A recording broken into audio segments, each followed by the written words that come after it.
Isabella Moore had always prided herself on her punctuality, her razor-sharp efficiency, and her relentless commitment to excellence.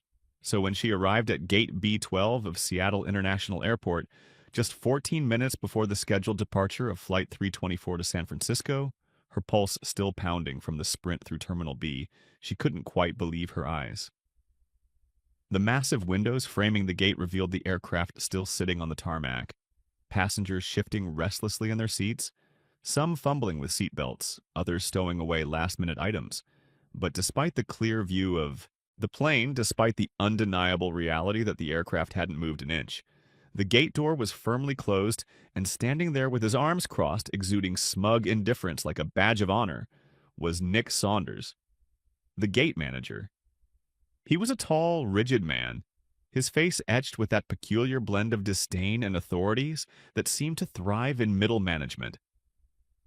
His uniform was crisp, but his eyes carried the familiar glint of someone who relished saying no just because he could.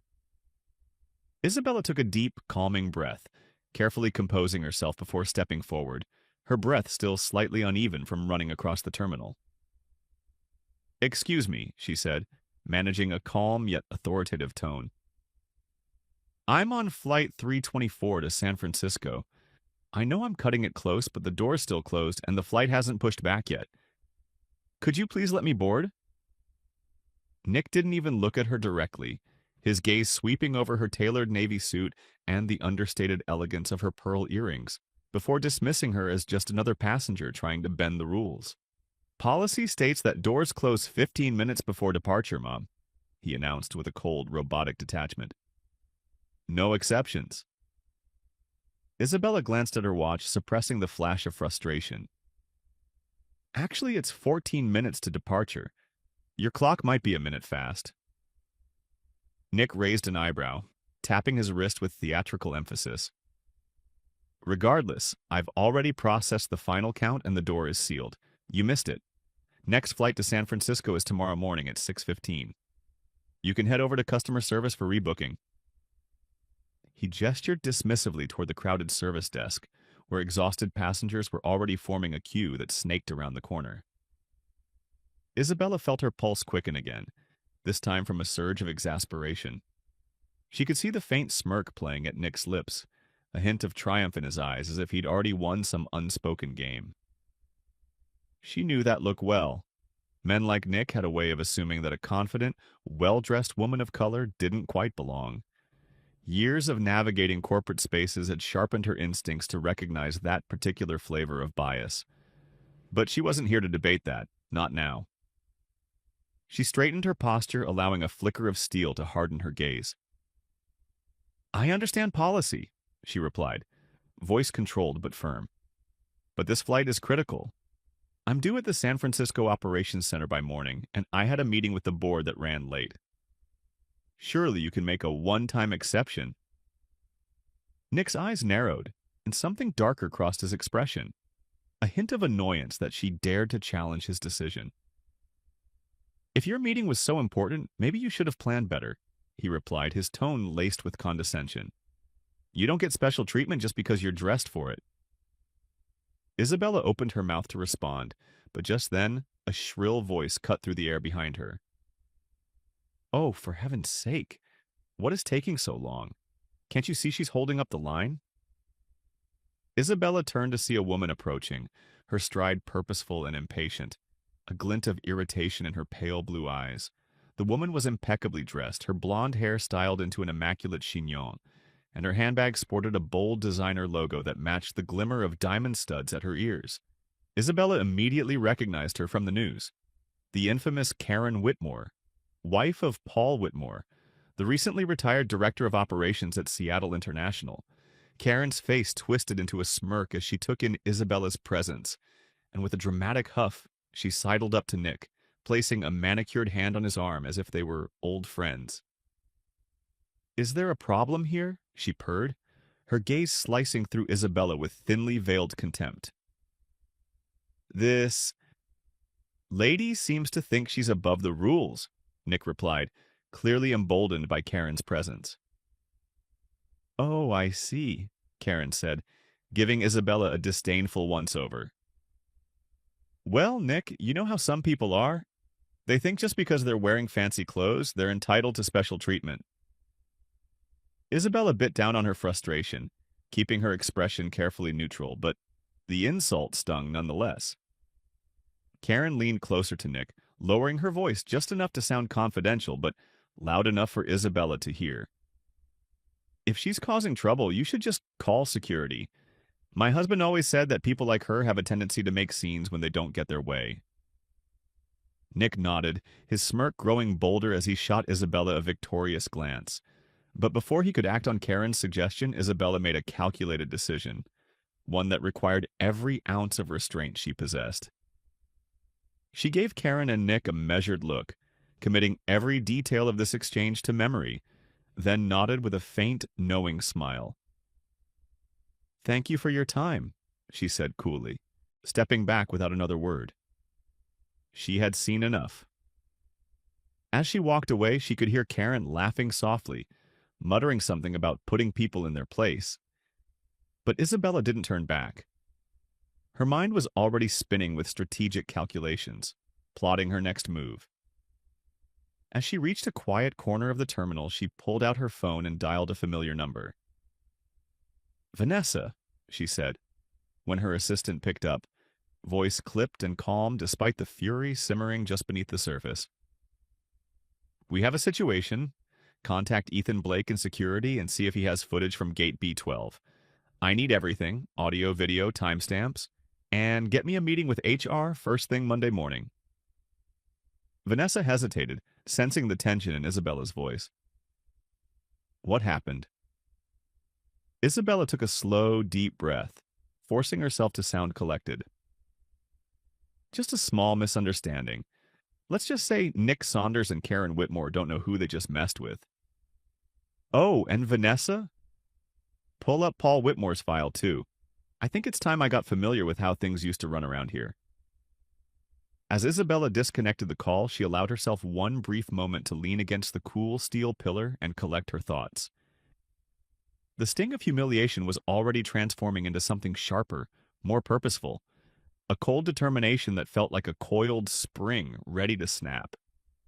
They didn't know it yet, but Karen, Nick, and the entire legacy they represented were about to encounter a force far beyond anything they could have imagined.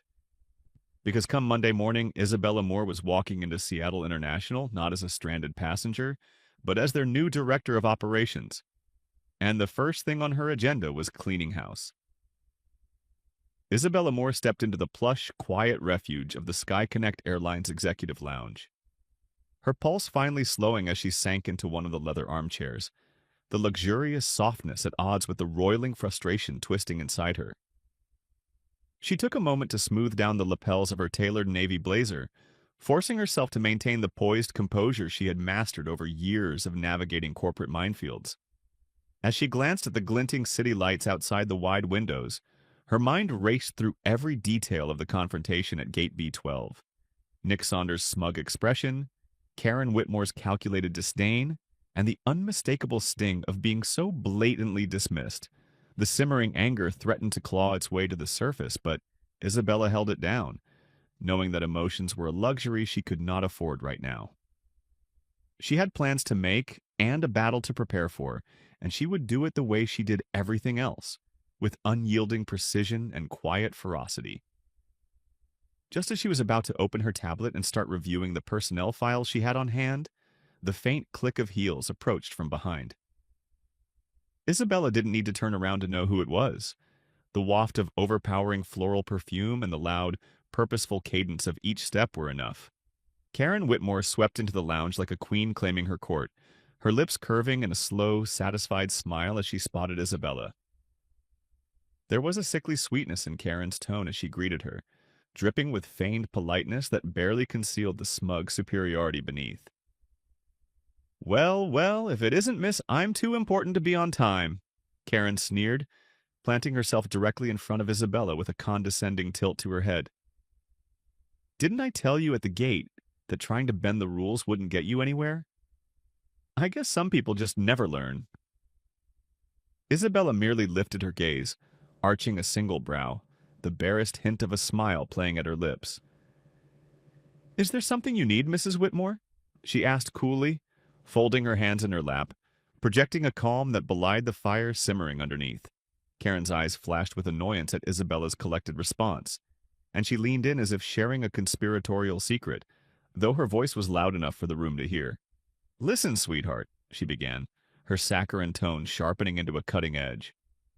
You really should know better than to mess with the people who actually run this place. My husband was in charge here for years, still has plenty of influence, mind you, and people who don't fall in line around here don't last long. Just a friendly bit of advice. Isabella's jaw clenched ever so slightly, but she didn't flinch, didn't give Karen the satisfaction of seeing any reaction. Karen, however, seemed to mistake Isabella's silence for acquiescence, and her smirk widened. Nick did the right thing, you know. Rules are rules, and we can't make exceptions just because someone's in a fancy suit pretending to be important. You know what they say about people who try too hard? Never quite convincing, are they? She gave a short, dismissive laugh, and Isabella noted with cold precision how Karen's fingers tapped nervously on the back of the armchair opposite her, betraying an underlying insecurity even amidst her bravado. Just then, the door to the lounge opened again, and Lucas Ray, SkyConnect's senior pilot, and a well-respected figure among the crew walked in, pausing when he saw the two women locked in a tense standoff. His keen eyes flicked from Karen to Isabella, instantly assessing the dynamic, and he raised an eyebrow in subtle surprise. Without missing a beat, he walked over, offering Isabella a polite nod. Ma'am, he greeted, his voice steady and respectful, though he couldn't quite hide the curiosity in his gaze. Karen's head whipped around, her confidence faltering for just a moment before she snapped back to her imperious demeanor. Oh, Captain Ray, just the person I needed to see, she cooed, plastering on a smile. I was just giving this lady here a little heads up about how things work around here. Some people don't quite understand that not everyone can just waltz in and demand special treatment. Lucas's expression remained neutral, but there was a slight tightening around his mouth, and Isabella knew he was carefully considering his response. I see, he replied, non-committal but vaguely disapproving, and Karen's smile faltered slightly. Seizing the opportunity, Isabella rose smoothly to her feet, the subtle dominance of her movement catching Karen off guard.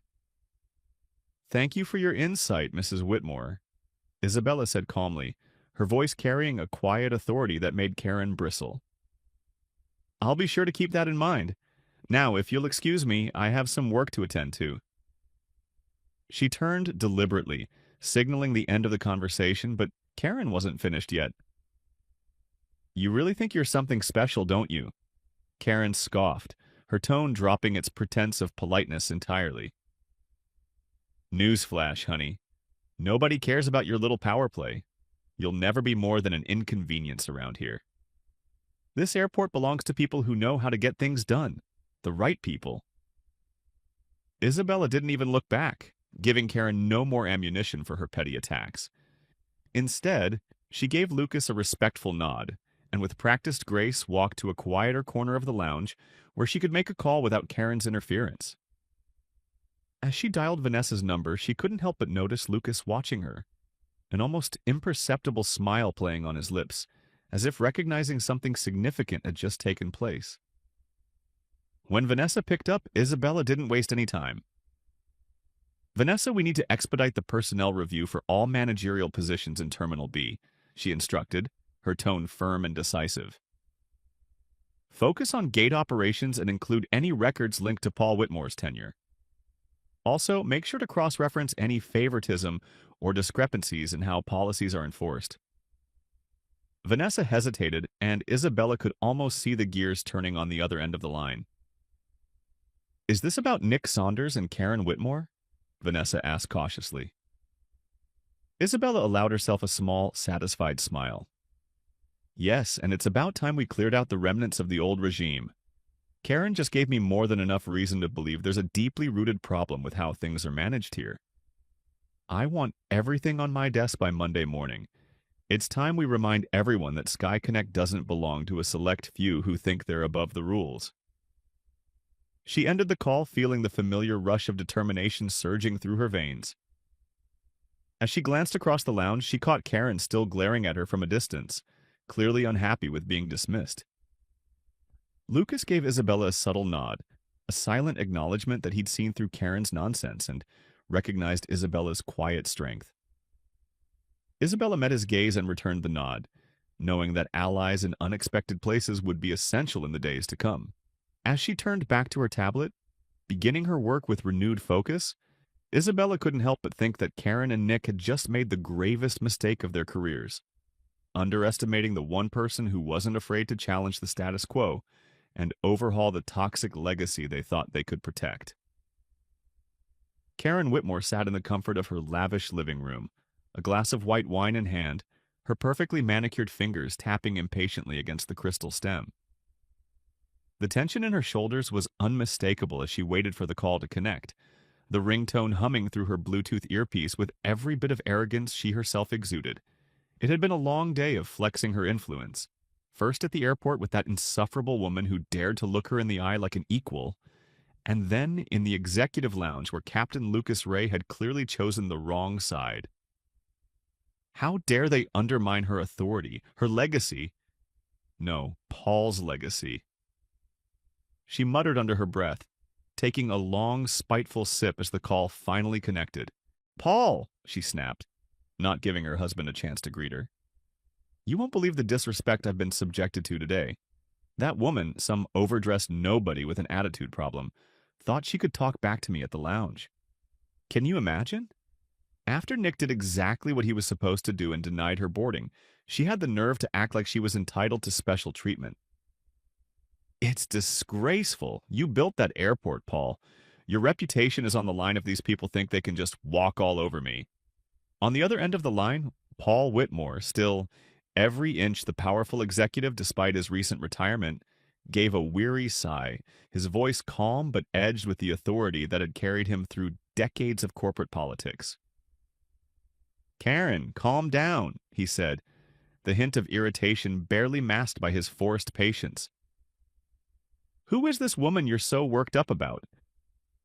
Karen huffed dramatically, as if the mere mention of Isabella Moore's presence sullied her pristine living room. "I don't know. Some high and mighty, self-important executive wannabe. She had the nerve to act like she owned the place, dressed all fancy like she was someone important. I can't believe they're just letting anyone waltz through that lounge now. I thought you made sure standards were upheld." Paul pinched the bridge of his nose, his mind already strategizing. He didn't like his authority being questioned any more than Karen did, and her tone told him this wasn't just about bruised pride. There was a threat buried beneath her words, one that hinted at potential unrest among the old guard he had so carefully cultivated. "You said Nick handled it?" Paul asked, leaning back in his leather office chair and swiveling toward the window overlooking the sprawling estate. "Yes," Karen replied, her tone brightening with a touch of pride. "Nick did exactly what you taught him. Stuck to protocol, kept the gate shut, and didn't let her on. But that's not the problem. That woman thinks she can just brush me off and act like she's more important than me. We can't have that kind of arrogance undermining everything you built." Paul felt a flicker of concern, knowing Karen's tendency to blow things out of proportion. But then again, any breach of protocol could unravel the tightly woven network he had established at the airport, one that relied on loyalty, routine, and an unspoken understanding that certain people held sway, while others knew their place. "I'll make some calls," he promised, already considering how to leverage his old connections. "But Karen, you need to be more careful about drawing attention to yourself. The board's been on edge since I retired, and they're looking for any reason to distance themselves from the old way of doing things. Last thing we need is someone poking around, questioning how things have been run. If this woman really is someone important, we can't afford any missteps." Karen scoffed, indignant at the mere suggestion that she had miscalculated. "Important? Hardly. Just some upstart trying to make herself feel relevant. But you're right, if she's going to be a problem, we need to cut her down before she gets any traction. Call Nick and Derek, make sure they know, to keep an eye on her and not let her pull any stunts. I'll make a few calls myself, just to remind people that some of us still value consistency and discipline. Paul hesitated, his instincts warning him to tread carefully, but Karen was already plotting. "We can't let this slide," she continued, her voice dripping with self-righteous resolve. "If we don't make an example of her now, it'll signal to everyone that any nobody in a fancy suit can just stroll in and act like they own the place. I'm not going to let some overdressed upstart ruin the legacy we built." Paul agreed, though his mind was already mapping out contingencies. "Fine, but keep it subtle. If she's really someone with pull, we'll deal with it from the shadows. Nick knows how to handle these situations without drawing attention. As for Derek, make sure he's on top of scheduling. If this woman has any plans to show her face at important meetings, a few last-minute changes should keep her off balance. Let's make sure she doesn't get comfortable." Karen's triumphant grin was almost palpable through the phone. "That's more like it," she purred. "They'll never know what hit them. That woman's going to wish she never crossed me." Paul ended the call with a curt goodbye, his mind racing as he considered the risk of leaving too many loose ends. Karen's arrogance had always been her greatest asset and her biggest flaw. He knew that pushing too hard could backfire, but if they didn't act decisively, it could unravel everything he'd carefully constructed during his tenure. As he poured himself a drink and leaned back in his chair, the uneasy thought crept in that maybe, just maybe, he had underestimated whoever that woman was. Because if Karen's instincts were right and she was indeed a threat, it would take more than a few bureaucratic obstacles to get rid of her. Meanwhile, Karen was already on her second glass of wine, scrolling through her contacts, preparing to rally the old guard into one cohesive, insidious unit. She had wielded power at that airport for years through her husband's influence, and the idea that some nobody might slip through the cracks and disrupt the order of things was unacceptable. She'd crush this woman, and anyone who dared support her, and restore the status quo that she and Paul had nurtured so meticulously. Little did she know that her every word, every call, and every sneering remark was being quietly recorded by someone who had long suspected the toxic legacy of the Whitmores. Someone who knew that if Paul's influence and Karen's arrogance were left unchecked, the airport would continue to rot from the inside. As the night stretched on, Karen continued plotting, blissfully unaware that the new era she sought to snuff out had already begun to take root, and that the woman she underestimated wasn't just some corporate pawn, but a force of change that would topple the entire corrupt legacy she so desperately clung to. Back in her office, the dim glow of her tablet reflecting on her thoughtful face, Isabella Moore meticulously combed through every personnel file she had managed to pull up on short notice, her fingers gliding effortlessly across the screen as she tapped and swiped, each document revealing pieces of a puzzle she had already begun to assemble. It wasn't long before she found the first few cracks in the foundation: complaints about gate management practices, inconsistencies in passenger handling, and numerous grievances filed directly against Nick Saunders. Some of them were minor, reports of rudeness, dismissive behavior, and general unprofessionalism. But others were far more serious, hinting at discriminatory practices and preferential treatment based on race and appearance. Isabella felt her jaw tighten as she continued to read, knowing that the rot went deeper than just Nick. As she navigated through the labyrinth of records, she noticed a pattern.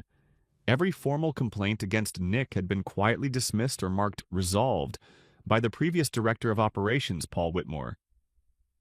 No disciplinary action taken, no follow-up investigations. It didn't take long for Isabella to see the connection. Paul had created a network of loyalists who operated with impunity, wielding their positions like private fiefdoms. Isabella's stomach churned with equal parts frustration and resolve. She had seen this kind of old guard mentality before, where power was held not by competence but by loyalty to the one on top, and those who fell out of favor were systematically silenced or pushed out. It wasn't just a few bad apples. This was systemic, an entrenched culture that needed to be dismantled piece by piece. She knew she couldn't do it alone, and she knew she couldn't just barge in wielding authority like a sledgehammer. She needed allies, people she could trust. She picked up her phone and dialed Vanessa, her ever-reliable assistant. Vanessa, I need you to quietly look into the personnel records of everyone on Nick Saunders' team, as well as the people who report directly to Derek Monroe in scheduling, she instructed. Cross-check their promotion history, disciplinary records, anything that looks out of place. I have a feeling there's more to this than just bad management. Vanessa acknowledged with a quick, "Got it, boss," but Isabella could hear the concern in her voice. Be careful with this one, Vanessa added. If you're right, we're dealing with something big. Isabella hung up, pushing back the nagging worry that crept into her mind. She didn't like the way this was shaping up. Too much protection around the problem. Too much loyalty to one man who wasn't even officially part of the picture anymore. The realization hit her like a bolt of lightning. It wasn't just about safeguarding Nick and Derek. It was about preserving a legacy that should have been buried with Paul's retirement. As she leaned back, trying to piece together a strategy, the door to her office swung open, and Lucas Ray stepped in, his presence as steady and reassuring as a lighthouse in a storm. He gave her a respectful nod and cleared his throat. "Ma'am," he began, a hint of apprehension in his tone. "I thought you'd want to know. There's talk among the crew that something's brewing. Derek Monroe's been making last-minute changes to crew assignments, and word has it he's trying to disrupt flight schedules to make it look like you're the problem." Isabella let out a slow, measured breath, absorbing the news. It wasn't entirely unexpected. She had already sensed Derek's involvement after learning about his ties to Paul Whitmore. "Typical," she muttered, tapping her fingertips against the desk. "Any chance you've heard who else might be involved?" Lucas hesitated, his jaw clenching as he considered his words carefully. "There's definitely more than just Derek and Nick. I overheard some of the ground crew talking about how the old way was better, and how they're not going to let some diversity hire ruin the system. It sounds like Parker's influence is still very much alive even after his retirement. And Karen? Well, she's practically making the rounds, whispering poison into everyone's ears, saying how things are going to go downhill now that you're in charge." Isabella gave a grim nod, a flash of determination crossing her face.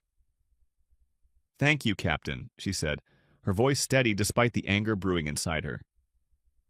"It's good to know where the lines are being drawn. We're going to cut through this mess the right way.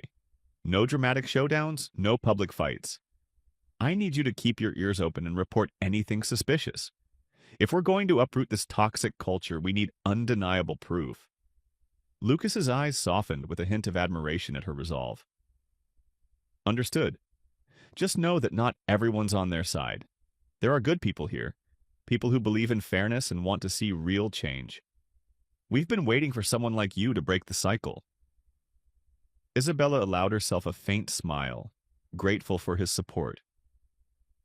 "I'll need you and a few trusted allies to help me collect testimonies, people who have been sidelined or retaliated against for speaking up. I want a full picture of how deep this goes." Lucas nodded firmly, his dedication clear in his expression. "I'll start making discreet inquiries, just be careful. Parker's circle isn't going to go down without a fight, and Karen's already stirring up trouble with some of the senior staff. She's pushing the narrative that you're here to dismantle everything good her husband built." Isabella clenched her jaw, the fire in her eyes growing sharper. "Then we'll dismantle that myth too," she said, her voice steely with resolve. "This place wasn't built on fairness or excellence. It was built on cronyism and favoritism, and that ends now.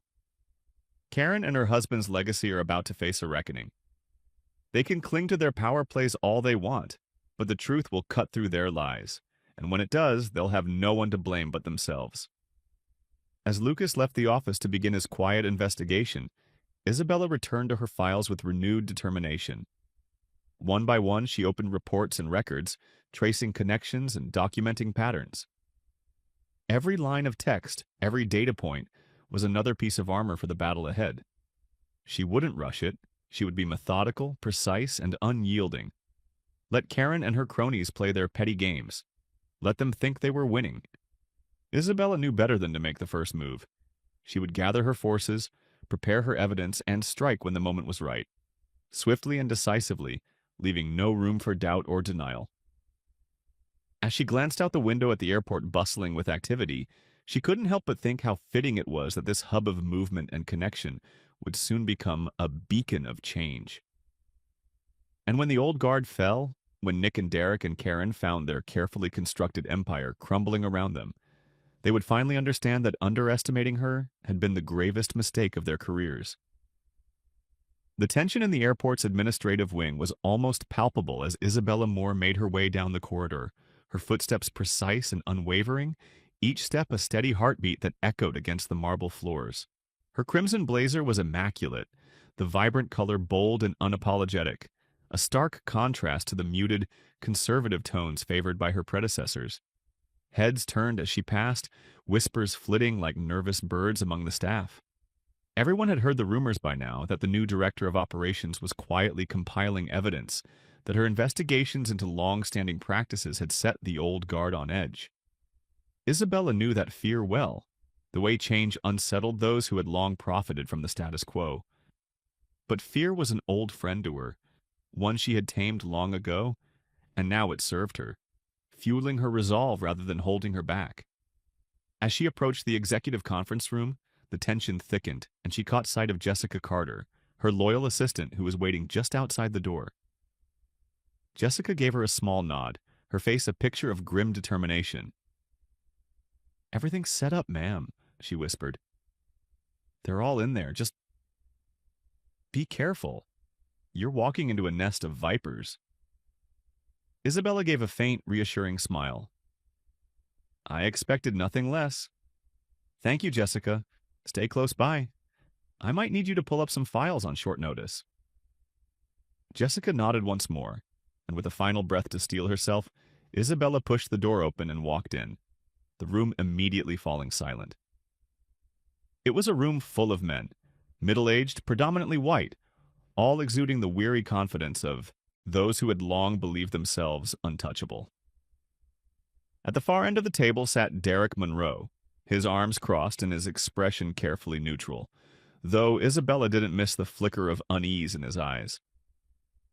To his right was Nick Saunders, who looked far less composed, his face flushed with an anger he hadn't yet learned to mask. Flanking them were various department heads and supervisors, men who had been handpicked by Parker during his reign, each of them now exchanging cautious glances as Isabella took her place at the head of the table. "Good morning, gentlemen," she greeted with a level, unflinching tone, her gaze sweeping the room, leaving no corner unexamined. "Thank you for being here on short notice. I won't waste your time, as I'm sure you're all busy ensuring the smooth operation of this airport." A few of them grunted in acknowledgement, their faces tight with suspicion. Isabella let the silence stretch just long enough to make them uncomfortable before continuing. "I've been reviewing some rather troubling reports," she began, setting a stack of papers down on the table. "Reports that indicate a pattern of discriminatory practices in gate management and crew scheduling. Now, I'd like to believe that these are simply anomalies, mistakes that can be corrected with proper training and oversight, but the data suggests otherwise." Derek shifted in his seat, forcing a tight-lipped smile. "With all due respect, Miss Moore, we've been running this airport efficiently for years. Whatever issues you're referring to are likely isolated incidents blown out of proportion." Isabella cocked her head, her eyes narrowing just slightly. "Is that so? Because according to the data, passengers of color, particularly women, are 3 times more likely to be denied boarding than white passengers, even when arriving at identical times before departure. Additionally, white families with children receive boarding exceptions 97% of the time, while families of color receive them only 34% of the time. Can you explain that disparity, Mr. Monroe?" Derek's face tightened, his lips pressing into a thin line. "There are always contextual factors," he countered, grasping at straws. "Family emergencies, special needs. It's not always about race." Isabella didn't let the weak defense faze her. "Interesting that those contextual factors seem to only favor white passengers," she replied, her tone clipped and unforgiving. "And I find it even more telling that these patterns directly correlate with the tenure of specific personnel. Your personnel, Mr. Monroe, and Mr. Saunders' gate staff. Can either of you account for that? Nick's mouth opened, but words failed him, his face growing redder by the second. Derek glanced around the room looking for support, but found none. The other men were suddenly very interested in their notepads and folders, unwilling to stick their necks out. Isabella seized the moment, dropping another folder on the table, this one filled with documented complaints. Grievances filed by employees who had been ignored or retaliated against when they spoke up about discriminatory practices. These are formal complaints that were either dismissed outright or buried with a note from Mr. Parker himself, marking them as resolved without any investigation. Care to explain why your department has the highest rate of unresolved grievances in the entire network? Derek swallowed hard, his hands clenching into fists under the table. Those complaints were handled according to protocol, he insisted, his voice faltering under Isabella's unwavering gaze. Perhaps they were simply misunderstandings or baseless accusations. Isabella arched an eyebrow, unimpressed. And you determined that without a formal investigation? Without interviewing the complainants? Without so much as a follow-up? She let the question hang in the air, and the silence that followed was deafening. Finally, Nick spoke, his voice barely above a whisper. We were just following orders. Parker always said to keep things running smoothly, not to stir up trouble. Isabella fixed him with a stare so piercing that Nick visibly flinched. You mean to tell me that you prioritized smooth operations over ethical conduct? That keeping complaints off the record was more important than addressing legitimate grievances? She didn't give him a chance to answer, instead continuing with steely resolve. That stops today. Effective immediately, there will be a comprehensive audit of all gate management and crew scheduling practices. Every denied boarding, every reassignment, and every grievance will be reviewed. If there's any evidence of misconduct or discrimination, it will be dealt with swiftly and decisively. Derek seemed to sense that his position was slipping away and made one last-ditch effort to appeal to reason. This will disrupt the entire operation, he warned, desperation coloring his tone. We can't afford that kind of upheaval. Isabella met his gaze, her expression unyielding. What we can't afford is to continue operating with a culture of discrimination and favoritism. The era of turning a blind eye is over. Adapt or get out of the way. The men around the table exchanged uneasy glances, the reality of the situation settling over them like a dark cloud. Isabella leaned forward, her voice dropping to a near whisper that somehow carried even more weight. And one last thing. Any attempts to undermine this transition, to sabotage the audit, or to intimidate employees from speaking up will be met with immediate termination and legal action. Consider yourselves warned. She straightened, letting the authority in her stance speak for itself, and the room remained deathly silent. For the first time in years, the old guard felt the chill of accountability creeping in, and they couldn't quite fathom how they had underestimated this woman who had walked into their fortress of complacency and declared war on the very foundation they had built. As Isabella gathered her files and left the room, the gravity of her presence lingered behind, like a storm on the horizon, inevitable and unrelenting. As the echoes of Isabella's voice faded from the conference room, a tense, suffocating silence lingered in her wake, wrapping around the men like a choking fog. Derek Monroe, still reeling from the sting of her unyielding confrontation, stared blankly at the scattered papers on the table, his thoughts racing, pulse pounding like a war drum in his ears. Nick Saunders looked equally pale, beads of sweat gathering at his temples as he shifted uncomfortably in his seat, clearly unsure whether to follow Isabella's lead or continue grasping at the fading power structure they had clung to for so long. Slowly, the murmurs began to rise, a low hum of confusion and discontent, as the old guard exchanged uneasy glances, unsure whether to rally behind Monroe or cut their losses and salvage their own careers. It was Michael Benson, head of ground operations, who finally broke the uneasy quiet, his gruff voice rasping through the tension like a rusty blade. "Are we just going to sit here and let her bulldoze us like that?" he muttered, his gaze darting around the room in search of agreement. Derek straightened, the defiant glint returning to his eyes, and he slammed his fist on the table, making the coffee mugs rattle. "We can't just let her come in here and tear down everything we've built," he snapped, his tone raw with frustration. "That woman doesn't understand how things work around here. This airport has been running just fine for years, and now she wants to rip it all apart because of some so-called discrimination claims. It's bullshit, and we all know it." A few nods of agreement circled the table, but some of the men remained notably silent, their eyes wary, glancing toward the door as if expecting Isabella to reappear at any moment. Derek forced a sneer onto his face, trying to mask the flicker of doubt gnawing at his confidence. "We need to fight back. We need to prove that her so-called data is cherry-picked, manipulated to fit her agenda. Parker didn't build this operation from the ground up just to have it dismantled by some diversity hire with a chip on her shoulder." Nick, still struggling to find his voice, managed a weak nod. "Yeah, exactly. I mean, how are we supposed to keep things running if we're constantly second-guessing ourselves? We'll be walking on eggshells just to avoid getting accused of being racist. It's ridiculous." Michael grunted in agreement, but his gaze remained uneasy. "Thing is, what if she's right? What if those numbers are accurate? We all know some of those gate denials were a little suspect. Parker always told us to prioritize optics, and sometimes that meant making decisions that wouldn't raise complaints from the preferred demographic. Maybe we were just following orders, but what if those orders were screwed from the start?" Derek shot him a dark glare, his jaw clenching with renewed hostility. "Are you seriously taking her side now?" he snarled. "After all these years of loyalty to Parker, you're just going to roll over and let her walk all over us?" Michael hesitated, clearly torn, and glanced around the table, but most of the other men were looking at their laps or nervously shuffling papers.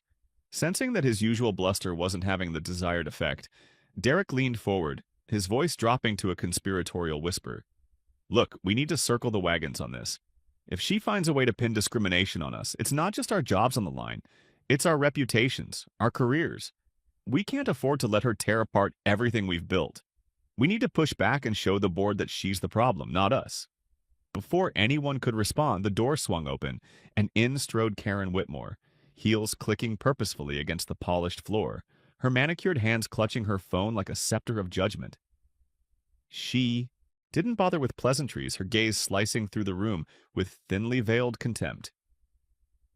"What's the meaning of this farce?" she demanded, her voice crisp with indignation. "I just heard that Isabella Moore is launching some kind of investigation into discrimination claims. Are you all seriously just sitting here and letting that happen?" Derek seized the opportunity, latching onto Karen's outrage like a lifeline. "She blindsided us with it," he grumbled. "Claims she's going to conduct a full audit and comb through every boarding denial, every assignment schedule. She's painting us as racist, Karen. She's trying to make it look like Parker ran this place like a plantation or something." Karen's nostrils flared with fury, and she stalked to the front of the room, placing herself in a position of command, as if her very presence could still intimidate them into submission. "This is an outrage," she spat. "My husband gave his life to this airport. He made it the most efficient, respected hub in the entire region. And now that woman wants to drag his name through the mud just to satisfy her diversity agenda? I won't stand for it." Derek felt a surge of satisfaction, nodding vehemently. "Exactly. We need to undermine her credibility. If we can prove she's exaggerating or manipulating the data, the board will have to side with us. They can't afford a public scandal, especially if we can argue that her methods are flawed or biased." Karen's eyes glinted with malicious determination, and she took a steadying breath, straightening her blouse as if gearing up for battle. "Then that's what we'll do. We'll paint her as the problem, an overreaching bureaucrat who's more interested in making a name for herself than running an efficient operation. I'll pull some strings with the local media, make sure the narrative focuses on how her changes are disrupting customer satisfaction and delaying flights. Public perception is everything. If we make her look like the obstacle to smooth operations, the board will have no choice but to rethink her position. Derek's mouth curled into a smirk, reassured by Karen's confidence. And if we can find even one discrepancy in her numbers, just one mistake or inconsistency, it'll be enough to discredit the whole audit. We'll drown her in paperwork, file endless appeals, and make it look like she's buried in bureaucratic nonsense. We can outlast her. Karen glanced at Nick, who was still fidgeting uncomfortably. Nick, I need you to tighten control over the gate logs. Make sure any suspicious denials are retroactively justified. Use family emergencies, safety concerns, anything that makes it look legitimate. We're not letting that woman rewrite history to suit her narrative. Nick nodded uncertainly, trying to ignore the gnawing guilt in his gut. Got it. I'll start working on it. Satisfied, Karen straightened, her expression a mixture of triumph and venom. Good. We're not letting her tear down what we built. We'll fight her with everything we've got.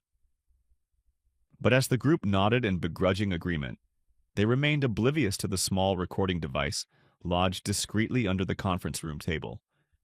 A device that had been placed there by Jessica Carter just before the meeting, feeding every word of their conspiracy directly to Isabella's secure server. In her office down the hall, Isabella leaned back in her chair, listening to the real-time audio feed with an expression as cold and calculating as ice. She let the evidence pile up, her resolve solidifying like granite. They had just handed her everything she needed to not only dismantle their plans, but to expose the entire corrupt network Parker had built. And when the dust settled, there would be no one left standing to defend the old regime. Isabella allowed herself a slow, victorious smile, knowing that their downfall would be as thorough as it was inevitable.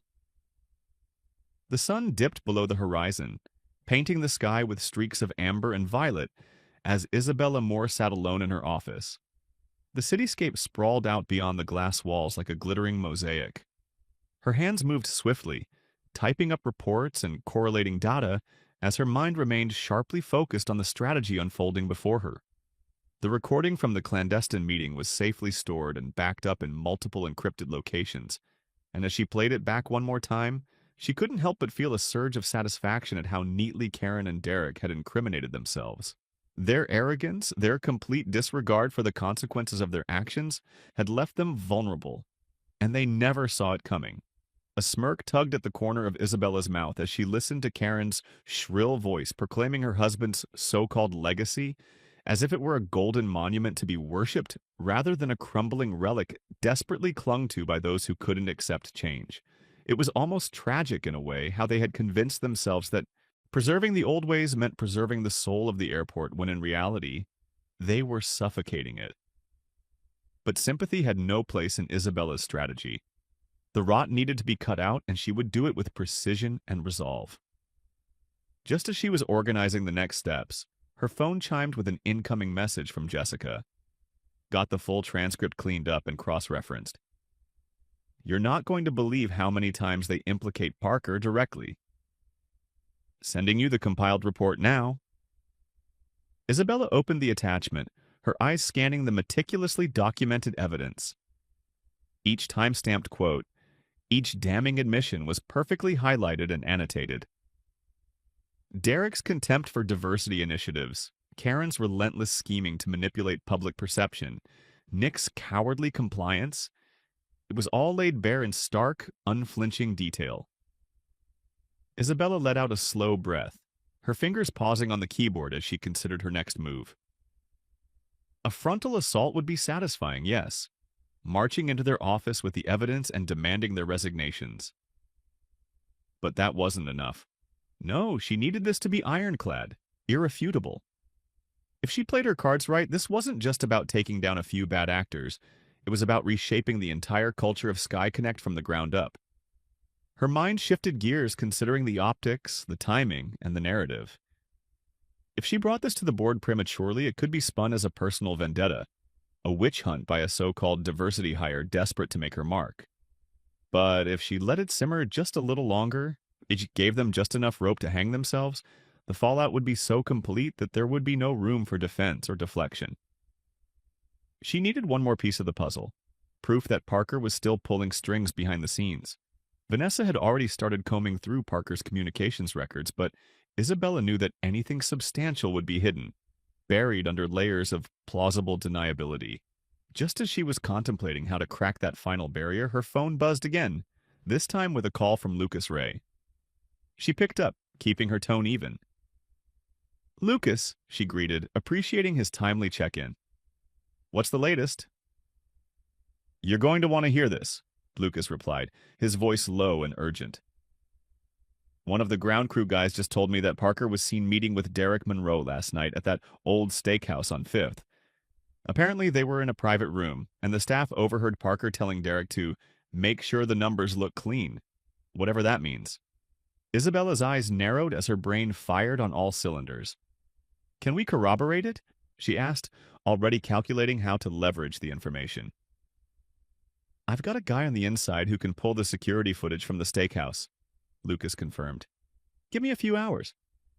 "Perfect. And Lucas, make sure it's done quietly. We can't let them catch wind of this." "You've got it," Lucas promised, his tone firm with determination. As the call ended, Isabella leaned back, her mind whirling with possibilities. If they could link Parker's direct involvement to the tampering of records and the orchestration of the sabotage against her leadership, it would be the nail in the coffin. Not just for Derek and Karen, but for every single person complicit in their schemes. She glanced at her calendar, noting that the board meeting was set for Thursday.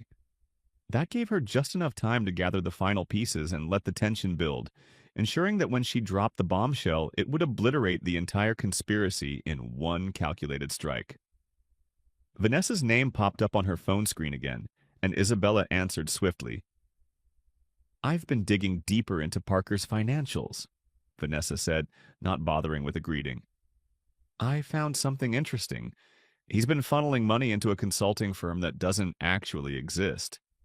The company's listed as providing logistical support for SkyConnect, but there's no record of any work being done, just regular payments that started right after Parker announced his retirement." Isabella's eyes narrowed, her instincts buzzing with suspicion. "Money laundering?" she speculated.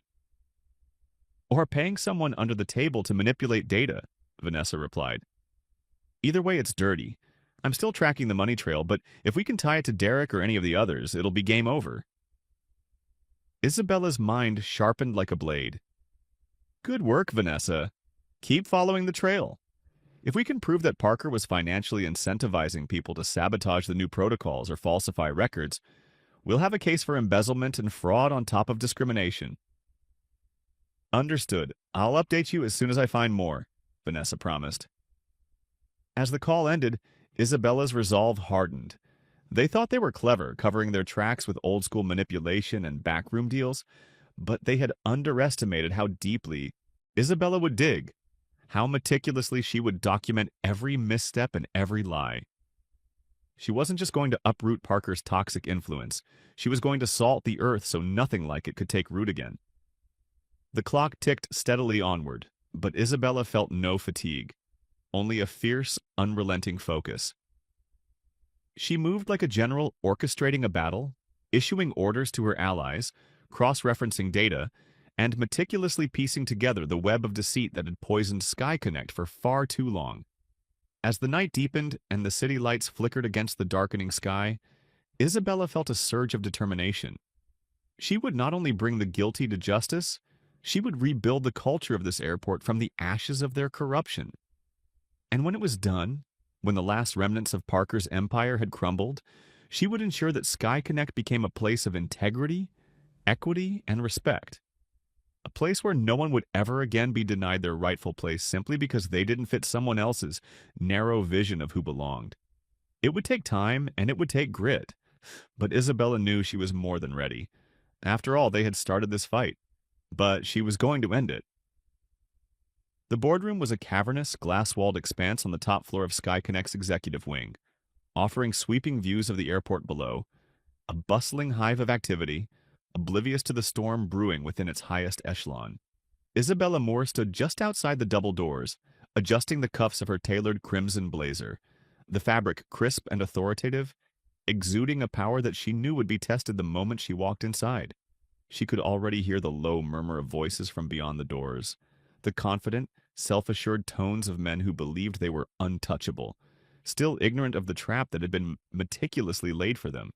Jessica hovered nearby, her own nerves palpable but masked under a professional veneer, tablet in hand and prepared to pull up any document or evidence on command. Isabella gave her a reassuring nod before squaring her shoulders and, with a deep breath, pushed the heavy doors open, entering the boardroom like a force of nature. The hum of conversation ceased instantly, replaced by a charged, uneasy silence as all eyes swiveled to her. Around the massive oval table sat the board members, most of them seasoned veterans of corporate warfare, their expressions a mix of curiosity and wariness. At the far end, Derek Monroe sat stiffly, his hands clasped tightly in front of him, trying to maintain a facade of confidence while Nick Saunders looked visibly rattled, his eyes flickering between Isabella and the others as if hoping for a lifeline. Karen Whitmore sat near the center, flanked by a few of Parker's old cronies, her posture regal, chin lifted defiantly as if daring Isabella to challenge her presence. The chairman of the board, an imposing man named Edward Hollis, gestured to the empty seat at the head of the table. "Miss Moore, thank you for joining us," he greeted cordially, though there was an edge of tension in his voice. Isabella returned his nod, her movements precise and deliberate as she took her seat, laying down her files with practiced grace. "Thank you, Mr. Hollis. I appreciate the opportunity to address the board today," she replied smoothly, her voice steady and unyielding. Before Hollis could continue, Karen interjected, her tone dripping with false civility. "I must say, Ms. Moore, it's quite bold of you to make sweeping changes without first consulting the people who actually understand how this airport runs. Efficiency shouldn't be sacrificed for political correctness." Isabella didn't so much as blink, giving Karen a calm, calculating look. "Mrs. Whitmore, I assure you that my objective is not to dismantle efficiency, but to ensure that efficiency does not come at the expense of fairness and ethics. Unfortunately, the practices that have been upheld under your husband's legacy are not only outdated, but in many cases, illegal."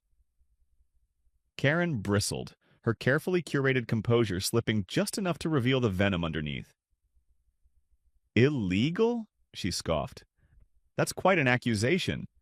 I hope you have more than just speculation to back that up." Isabella smiled faintly, a glint of steel in her eyes. "Oh, I do. And I'll be happy to present it." She glanced at Jessica, who seamlessly connected her tablet to the room's display screen, and with a single tap, the screen came alive with meticulously organized data. "Over the past few weeks, I have conducted a thorough investigation into gate management practices, crew scheduling, and discrimination claims filed over the past 5 years. What I found was a pervasive pattern of racial and gender bias in boarding denials, promotion practices, and crew assignments. These patterns directly correlate with personnel decisions made by Mr. Monroe and Mr. Saunders under the direct influence and instruction of Mr. Parker." The room fell deathly silent, every pair of eyes fixated on the screen as the data unfolded. Bar graphs and charts illustrating the stark disparities in treatment between white passengers and passengers of color, between male and female employees. Karen's face hardened, but she didn't dare interrupt, not when the board members were hanging on every word. Isabella continued, her tone unwavering. "Furthermore, during my investigation, it became evident that deliberate tampering with scheduling data was orchestrated to sabotage my leadership transition, aimed at making it appear that my policy changes were disrupting operations. This was confirmed by cross-referencing crew assignment logs and time-stamped communications between Mr. Monroe and several members of his team." Derek shot up from his seat, his face flushed with panic. "That's absurd," he blurted out, trying to muster some semblance of defiance. "You're just trying to blame your failures on us. This airport ran smoothly before you showed up." Isabella merely raised an eyebrow, unbothered by his outburst. Is that why you ordered multiple gate closures under the guise of maintenance that was never scheduled? Or why your team deliberately rerouted key personnel to underperforming shifts to create a perception of chaos? She pressed a button on the tablet, playing a recording of Derek's voice from the clandestine meeting, instructing his subordinates to make the numbers look clean and keep more off balance. The color drained from Derek's face as his own words damned him, and Nick shrank lower into his chair, sweat beading on his forehead. Karen, too, looked momentarily caught off guard, but she quickly collected herself, preparing to unleash another tirade when Isabella cut her off with a sharp, commanding tone. "And then there's this," Isabella said, switching the screen to a set of financial records. "Payments funneled through a shell consulting firm that doesn't exist, signed off by Parker himself, with funds originating from SkyConnect's operational budget. Embezzlement, fraud, and a violation of corporate ethics policies. The funds were traced directly to several key individuals involved in maintaining the corrupt structure that protected and perpetuated discriminatory practices." A collective gasp swept through the boardroom, and Edward Hollis's expression grew darker with each revelation. He leaned forward, his jaw set in grim determination. "Is this true?" he demanded, his gaze piercing through Derek and Nick like a blade. Neither man could summon a coherent response, stammering excuses that fell flat in the face of the damning evidence. Karen, meanwhile, opened her mouth to protest, but Isabella anticipated her. "Mrs. Whitmore, your involvement in orchestrating a smear campaign against me is also well documented. Your phone calls to local media attempting to paint me as an unqualified diversity hire are recorded and time-stamped. You, along with your husband, have perpetuated a toxic, exclusionary culture at this airport for far too long. That ends today." As the final recording played, Karen's own voice plotting to manipulate public perception and vilify Isabella. Her face turned ashen, and the bravado she had clung to crumbled like a brittle mask. Edward Hollis turned to Isabella, his tone now respectful and resolute. "Ms. Moore, based on your findings, we will move to immediately terminate the employment of Mr. Monroe, Mr. Saunders, and any other personnel directly involved. An internal audit will be conducted to ensure full accountability. As for Mrs. Whitmore, I will personally recommend to the board that her access to airport facilities be permanently revoked." Karen's protest was cut short as security entered, summoned without a word, and escorted Derek and Nick out of the room, their protests echoing down the hall.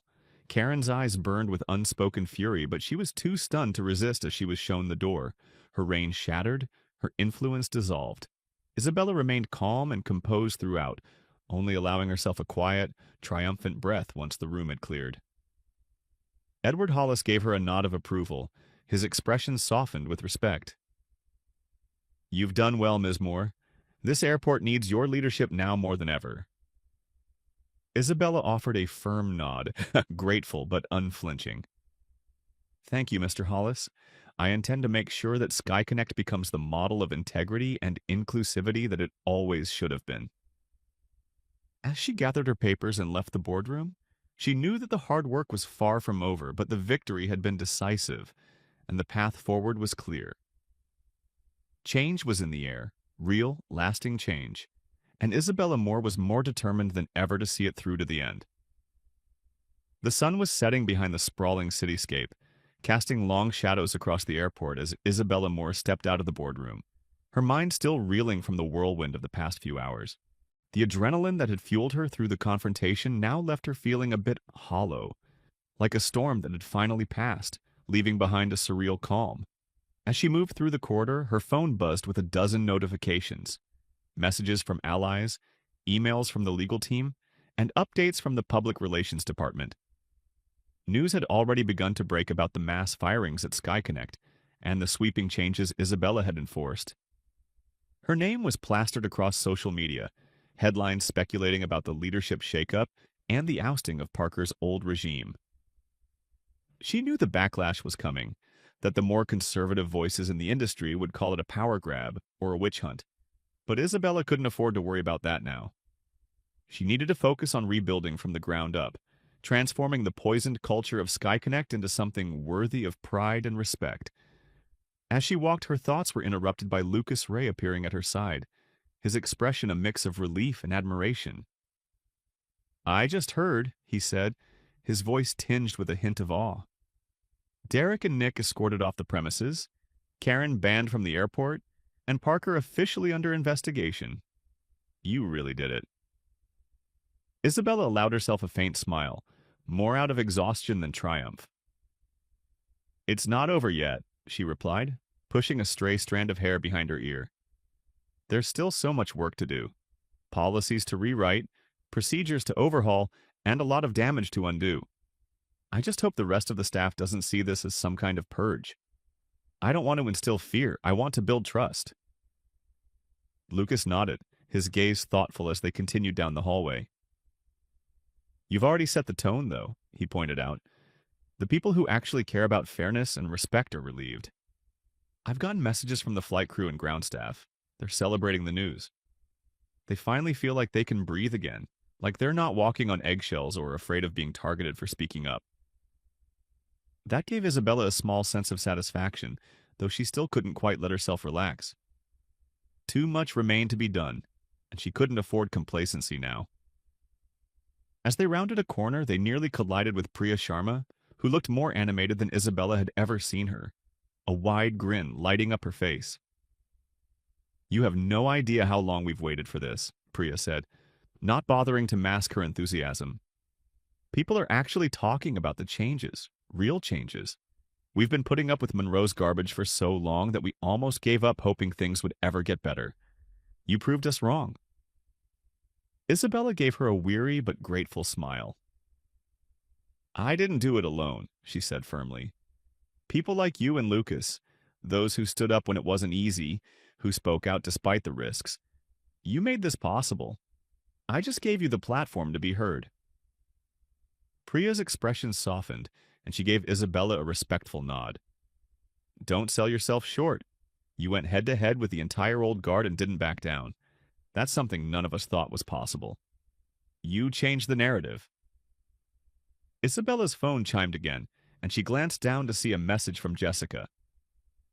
"Media outside the main entrance. Hollis wants you to address them before they spin the story." Taking a deep breath, Isabella looked back at her two allies. "Time to face the music," she murmured, and they both gave her reassuring nods, silently promising their support. Together they made their way to the main concourse, where the media frenzy was already in full swing. Cameras flashing, reporters jostling for position. Edward Hollis stood near the entrance, his presence commanding enough to keep the chaos from erupting completely. But as soon as he saw Isabella, he gestured her forward, and the crowd fell silent, anticipating her statement. Isabella stepped up to the impromptu podium, and for a moment her mind raced with the gravity of the situation.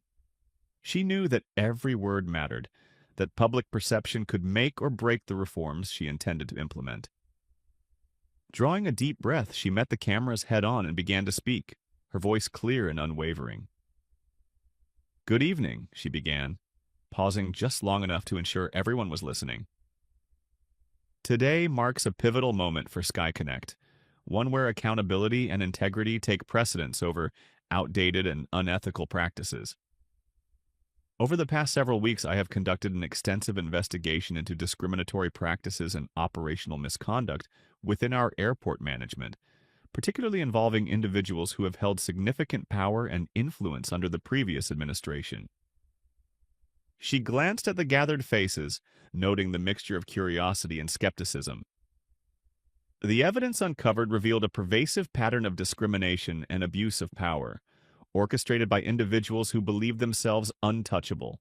I want to be clear, SkyConnect is an airport that serves a diverse and dynamic community. There is no room here for prejudice or favoritism, whether toward our passengers or our employees. Those responsible for these harmful practices have been held accountable, and we are committed to rebuilding trust and fostering an inclusive environment."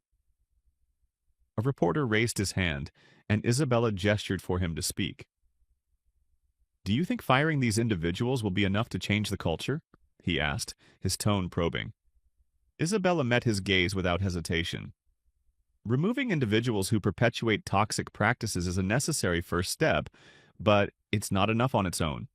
We are implementing comprehensive reforms across all departments: audits, bias training, and open communication channels where employees can safely report misconduct without fear of retaliation.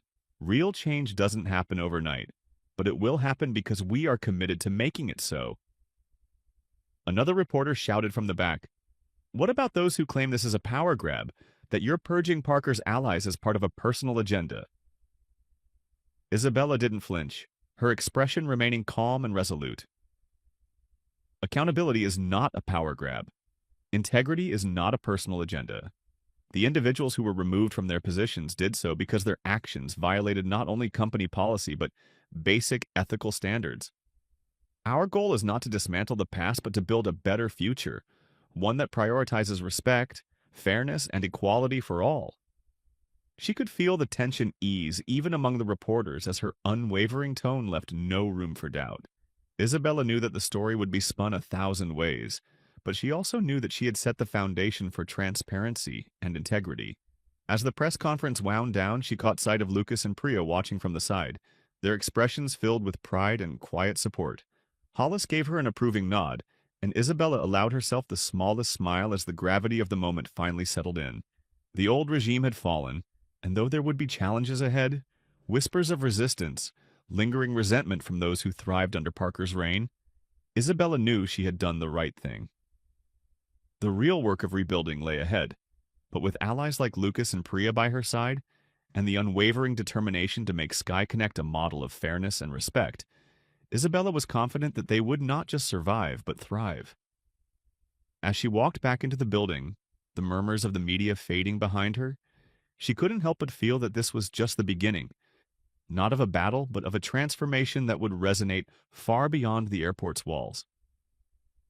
8 weeks had passed since that fateful day in the boardroom, and Sky Connect had transformed from a rigid, insular operation dominated by an old guard mentality into a vibrant, thriving hub of progress and inclusion.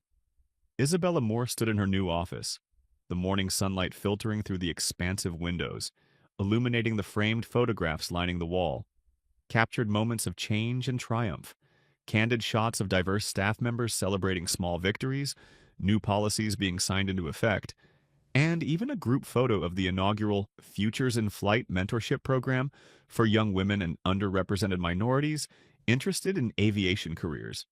A soft knock at the door drew her attention, and she turned to see Priya Sharma stepping inside, a radiant smile lighting up her face, carrying a stack of updated reports. "Morning, boss," Priya greeted, her tone both casual and respectful. "You've got to see these numbers. They just came in." Isabella raised an eyebrow, accepting the reports and skimming the first page, her eyes widening as she processed the data. Employee satisfaction up 32%. Passenger satisfaction scores at an all-time high. Turnover down by 20%. "This is incredible," she murmured, her voice tinged with disbelief. Priya couldn't suppress her grin.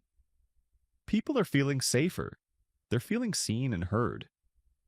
The open-door policy you implemented, where any employee can voice concerns without going through a labyrinth of bureaucracy, it's making a real difference. And the weekly diversity and inclusion workshops? Total game changers. Even some of the skeptics from Parker's era are admitting that the changes were long overdue. Isabella couldn't help the sense of pride that warmed her chest, and she set the report down, reflecting on how far they had come in such a short time. The first few weeks had been rocky, no doubt. There had been resistance, anonymous complaints of reverse discrimination, and murmurs of a leadership coup. But instead of confronting the dissent head-on, Isabella had done something revolutionary. She listened. She invited those who felt alienated or dismissed to private, candid conversations. She assured them that the goal wasn't to alienate anyone, but to create a level playing field for everyone. Some were skeptical, others resentful, but as they saw the policies take root and the environment change for the better, they began to come around, realizing that inclusivity wasn't about pushing them out. It was about raising the standard for all. The sound of laughter from the hallway pulled her attention, and through the glass partition, Isabella saw Lucas Ray escorting a group of high school students on a tour. their wide-eyed fascination evident as they marveled at the intricacies of air traffic coordination and gate management. Lucas caught Isabella's gaze and gave a subtle thumbs up, his pride in the program palpable. After the press conference weeks earlier, Lucas had taken it upon himself to spearhead the mentorship program, determined to ensure that young people from all walks of life saw aviation as an attainable dream. The initiative had exploded in popularity, with volunteers from every department pitching in to make it a success. As Isabella watched, Lucas handed one of the students his old aviator cap, and the teenager's face lit up with pure joy. Isabella's phone chimed with a message from Jessica. Derek Monroe's hearing scheduled for next Monday. Legal team says evidence is airtight. Fraud charges will stick. A satisfied smile played on Isabella's lips, but she pushed the thought aside. Justice would be served, but it wasn't something she needed to dwell on. Letting go of resentment had been crucial for her own peace of mind, and she refused to let the downfall of the old regime consume her when there was so much positive progress to celebrate. As she turned back to her desk, the phone rang, and the screen flashed with the name of Edward Hollis. She picked up, greeting him with a respectful but relaxed tone. "Good morning, Mr. Hollis." "Morning, Isabella," his voice boomed warmly. "Just wanted to let you know that the board has unanimously approved your proposal to extend the mentorship program across all SkyConnect hubs. Your vision for outreach and community engagement has impressed even the most cautious members. You're making believers out of them."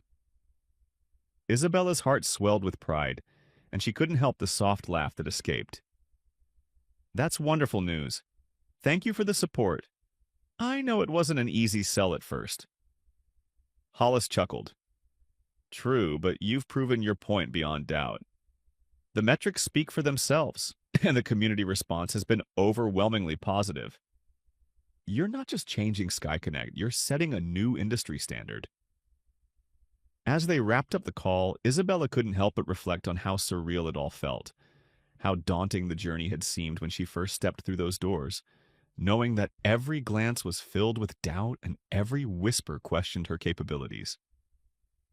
But now, those same whispers had transformed into praise, and even her most vocal critics had been forced to acknowledge the results of her leadership.